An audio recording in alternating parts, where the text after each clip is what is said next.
Apodora papouana, python de Papouasie, décrit en 1878.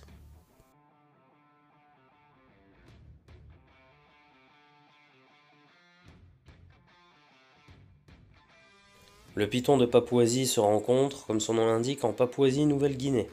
On peut aussi le rencontrer en Indonésie, sur l'île de Misol, à Irian Jaya, Ferguson et Biak.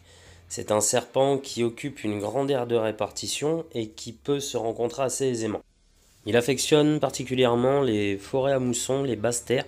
On peut le rencontrer aussi dans les savanes.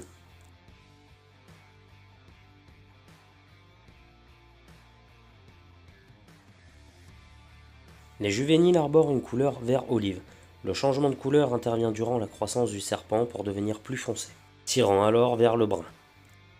Adulte, le python de Papouasie est un serpent de grande taille, les mâles avoisinant les 3 mètres et les femelles les 4 mètres. Un record est détenu par le zoo de Knoxville pour une femelle de 5 mètres 13 pour plus de 25 kg. Fait intéressant, le python de Papouasie serait capable de changer de couleur en fonction du climat. C'est un serpent dit aglyphe qui ne possède pas de crochet à venin dans la gueule. Autre fait très intéressant sur le python de Papouasie, il ne possède pas de fossettes thermosensibles, ce qui lui a valu d'être classé parmi la famille Apodora, ce qui indiquerait que ce serpent ne repère pas ses proies par la chaleur qu'elle dégage, mais plutôt en se servant de sa vue.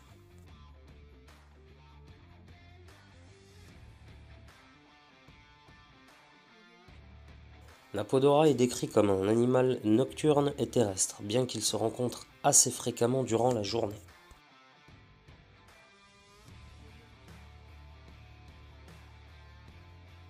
L'Apodora a un régime alimentaire assez varié, allant du mammifère jusqu'au reptile.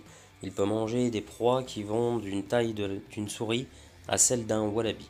On a même une photo d'un Apodora se nourrissant d'un jeune python réticulé. Il tue ses proies par constriction, c'est-à-dire qu'il la mord, s'enroule autour et resserre ses anneaux jusqu'à ce que la proie meure par asphyxie due à un manque d'oxygénation dans le sang.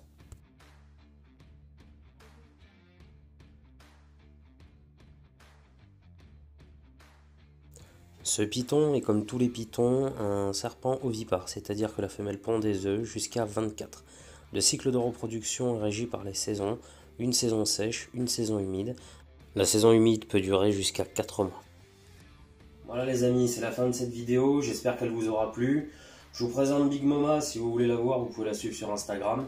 Si jamais vous avez des questions, n'hésitez pas à les laisser dans les commentaires. Et si jamais vous avez des suggestions, pareil, n'hésitez pas à les laisser dans les commentaires. Pour ce qui est du site internet, vous pourrez retrouver l'article en lien avec cette vidéo. Et si jamais vous avez une espèce que vous voulez qu'on aborde ou qu'on aborde un sujet en particulier, pareil, n'hésitez pas à me laisser un petit com et puis on verra ce qu'on peut faire. Je vous dis à la prochaine les amis.